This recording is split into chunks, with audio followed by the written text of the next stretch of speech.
सरकार म्हणतं कर्जमाफी करायला सरकारकडे पैसे नाहीत, पण शासन आपल्या दारी यांसारख्या कार्यक्रमांचे इव्हेंट्स स्वतःच्या प्रसिद्धीसाठी सरकारी पैशातून करायला सरकारकडे पैसा होता का? शासन आपल्या दारी सारख्या कार्यक्रमांसाठी कोट्यवधी रुपये खर्च केले गेले, पण शेतकऱ्यांचं कर्ज माफ करायला सरकारकडे पैसे नाहीत. ज्या देशात बड्या उद्योगपतींचं कर्ज माफ होतं, पण त्याच कृषीप्रधान देशातील शेतकऱ्यांची कर्जमाफीच्या नावावरून चेष्टा केली जाते.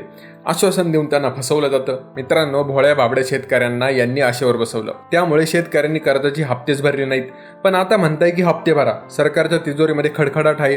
अहो, मग तुम्हाला माहित होतं आपलेच वांदे आहेत, तर आधी मोठमोठ्या घोषणा करायच्याच कशाला? खरं सांगायचं तर शेतकरी कधीच कोणाकडून अपेक्षा ठेवत नाही. तुम्ही जर हमीभाव दिला असताना कर्जमाफीची वाट पण शेतकऱ्यांनी कधी बघितली नसती. पण काय करणार, शेतकऱ्याच्या पिकाला भाव भेटत नाही, त्याला योग्य तो मोबदला भेटत नाही. रासायनिक खतांच्या किमतीमध्ये झालेली अमाप वाढ, त्याच्यावरती लावलेला GST यामुळे शेतकऱ्यांचे अतोनात हाल होत आहे.